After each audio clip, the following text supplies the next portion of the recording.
Hello दोस्तों, तो बढ़ते हैं इस सीरीज के सेकंड एपिसोड की तरफ। एपिसोड के शुरुआत में हमें शिची को दिखाया जाता है जो कि अपनी मॉम के साथ आई थी। मॉम उसे कहती है कि गर्मी तो आज काफी हो रही है, मगर अभी भी हमें 30 बिल्डिंग से रेंट लेना होगा। तुम्हारा बहुत शुक्रिया कि तुम इतनी गर्मी में भी मेरे साथ काम करने के लिए आई हो। मगर शिची कहने लगी कि अरे मॉम, शुक्रिया की क्या बात, और वैसे भी ये मेरा फर्स्ट टाइम एक्सपीरियंस होगा लैंड लेडी होने का। मॉम ने उसे बिल्डिंग नंबर बताया, जिसके बाद शिची रेंट लेने के लिए चली गई। आफ्टर दैट जब वो बिल्डिंग में इंटर हुई तो कहने लगी कि सर, मैं आपका रेंट लेने के लिए आई हूँ। ओल्ड मैन ने पहले से ही रेंट तैयार रखा था। कहने लगा कि ये लो बेटा, 4500 युआन मेरा मंथली रेंट। शिची ने जब देखा कि वो इतने बूढ़े हैं, ऊपर से पैसे देते वक्त भी उनके हाथ कांप रहे थे, तो इसे उन पर रहम आ जाता है। पूछने लगी कि पैसे कमाना और इतने सारे पैसे रेंट के लिए जमा करना ये आपके लिए आसान काम तो नहीं होगा। हाँ, लेकिन मैं आपकी एक मदद कर सकती हूँ। आपके टोटल रेंट अमाउंट से एक जीरो हटा देती हूँ, जिसके बाद 4500 युआन से वो 450 युआन बन गया। हाँ, लेकिन इसके बदले में जब भी आपके पास रेंट लेने के लिए आऊँ तो आपको मुझे फ्री की आइसक्रीम देनी होगी। क्या ये सौदा मंजूर है? ग्रैंडपा तो खुश हो गए थे। वो कहते हैं कि आपने तो मेरा काम ही आसान कर दिया। शिची बोली कि बस फिर डील हुई, हर महीने आप मुझे फ्री की आइसक्रीम देंगे। तब तक उसका एक्स बॉयफ्रेंड लियो भी आ पहुंचा था, जो कहने लगा कि शिची, फ्री की आइसक्रीम के लिए तुम इस बूढ़े से आदमी को ब्लैकमेल कर रही हो। बहुत अच्छा फैसला किया था मैंने जो तुमसे ब्रेकअप कर लिया। देखो मेरी गर्लफ्रेंड शिन को तुमसे ज्यादा वाइट, ज्यादा प्यारी और रिच है। जब से ये मेरी किस्मत में आई है, मेरी किस्मत का सितारा तो चमकने लग गया, और तुम गरीब के गरीब ही रहना। शिन बोली कि अरे छोड़ो भी, एक तो वो पहले से ही गरीब है, ऊपर से तुम उसके जख्मों पर नमक छिड़क रहे हो। चलो भी चलते हैं यहाँ से। शिची इन दोनों के मुंह पर स्प्रे कर देती है। कहने लगी कि क्या तुम दोनों मेरे सामने मच्छरों की तरह बस कर रहे हो? निकलो यहाँ से, इससे पहले कि मैं तुम लोगों को धक्के मार कर निकालूं। लियो को उसका ये बिहेवियर बिल्कुल भी अच्छा नहीं लगा। वो कहता है कि कहने को तो तुम एक गार्ड की बेटी हो, मगर अपना एटीट्यूड तो देखो। मुझे तो तुम्हारे लिए बुरा लग रहा है कि जो तुम्हारी फैमिली कंडीशन है, कोई भी लड़का तुम्हारे साथ रिलेशनशिप में नहीं आना चाहेगा। शिची को भी उसकी ये बात सुनकर गुस्सा आ गया था। वो कहती है कि जाते हो तुम लोग या दोबारा से स्प्रे करूं। और जहाँ तक रिलेशनशिप की बात है, तो मैं तुमसे पहले ही अपना बॉयफ्रेंड ढूंढ चुकी थी। वो तुमसे ज्यादा हैंडसम और ज्यादा रिच है। लियो कहने लगा कि ओह अच्छा, अगर ऐसी बात है तो कल हमारी कंपनी ऑफिशियली लिस्टेड होने वाली है। अगर तुम्हें इतनी हिम्मत है तो तुम भी उस सेरेमनी में अपने उस रिच बॉयफ्रेंड को लेकर जरूर आना। जरा मैं भी तो देखूं कौन है वो रिच जो तुमसे रिलेशनशिप में आ गया। ये कहने के बाद वो अपनी गर्लफ्रेंड को लेकर वहाँ से चला गया, जबकि इधर शिची सोच रही थी कि ओ गॉड, इतनी बड़ी बात कह दी कि मेरा बॉयफ्रेंड बहुत हैंडसम और रिच है। अब कहाँ से लेकर आऊँ ऐसा बॉयफ्रेंड? थोड़ी ही देर में उसके पास एक लड़का आया जिसने काफी गंदे कपड़े पहने हुए थे, और आते साथ ही उसकी आइसक्रीम को बाइट कर देता है, ये कहते हुए कि ये बहुत डिलीशियस लग रही है। शिची बोली कि अरे अरे, तुम कौन हो और ये क्या कर रहे हो? बदले में वो एक प्यारी सी स्माइल देता है। शिची ने जब उसकी स्माइल देखी तो वो समझ गई कि ये कोई पागल वागल लग रहा है। धीरे से कहने लगी, मगर पागलों को कैसे पता चलेगा कि कोई उनका फायदा उठाने की कोशिश कर रहा है। इसके बाद वो उसे अपने साथ सैलून में ले आई थी, और यहाँ रिसेप्शनिस्ट को बताती है कि जल्दी से इस लड़के का हेयर कट करके इसे अच्छे से तैयार कर दो। पैसों वैसों का कोई मसला नहीं, हाँ, मगर ये लड़का दिखने में बिल्कुल हैंडसम लगना चाहिए। समझ गई हो ना तुम? उस लड़के को भी रिसेप्शनिस्ट के साथ जाने के लिए कहा। इस लड़के का नाम अभी तक शिची को नहीं पता, पर इसे क्या लेना देना, फिलहाल के लिए इसे बॉयफ्रेंड मिल जाएगा।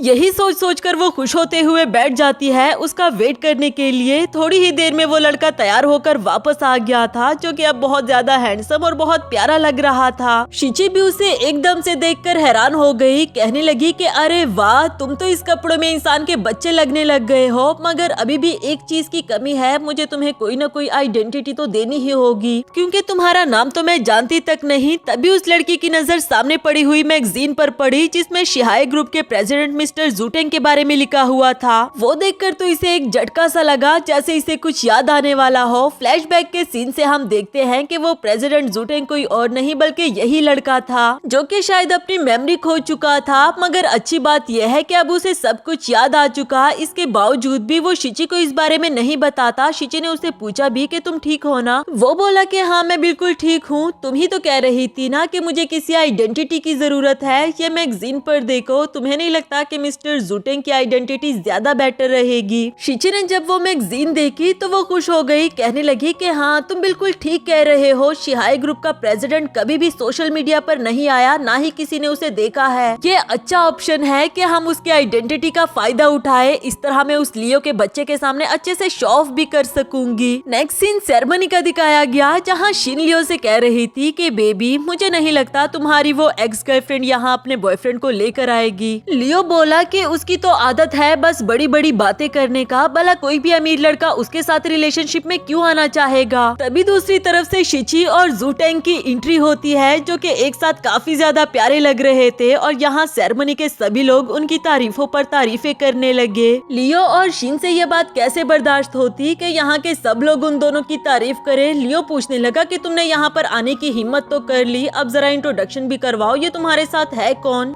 शिची बोली कि और कौन हो सकता है, मेरा बॉयफ्रेंड है जूटेंग। बाकी लोगों ने जब जूटेंग का नाम सुना तो आपस में ही कहने लगे कि जूटेंग वो शिहाई ग्रुप का प्रेसिडेंट जिसे स्टॉक मार्केट और बिजनेस का गॉड कहा जाता है, कहीं ये वो तो नहीं। लियो कहने लगा कि सुनो सुनो सब मेरी बात सुनो, इस लड़की के हाथों बेवकूफ बनने की कोई जरूरत नहीं, ये एक पुअर फैमिली से है तो भला इसे इतना ग्रेट बॉयफ्रेंड कहाँ से मिलने लगा। शिन कहती है कि हाँ लियो बिल्कुल ठीक कह रहा है, मिस्टर जूटेंग तो कभी भी किसी के सामने नहीं आया, ये दोनों जरूर उसकी आइडेंटिटी का फायदा उठा रहे होंगे। इवन के लियो ने तो शिची को चैलेंज भी कर दिया कि फिलहाल इस प्रोविंस का स्टॉक मार्केट गॉड मुझे कहा जाता है, अगर तुम चाहो तो हो जाए तुम्हारे बॉयफ्रेंड के साथ एक कंपटीशन। शिची तो जानती थी कि वो किसी पागल वागल को अपना बॉयफ्रेंड बनाकर ले आई है, फौरन से कहने लगी कि मैं भला अपने बॉयफ्रेंड को तुम्हारे साथ क्यों कंपेयर करने लगी, मुझे कोई चैलेंज नहीं एक्सेप्ट करना। लियो भी कोई बेवकूफ तो नहीं था, कहने लगा कि तुम मेरे चैलेंज को एक्सेप्ट करना नहीं चाहती या फिर तुम कर नहीं सकती हो।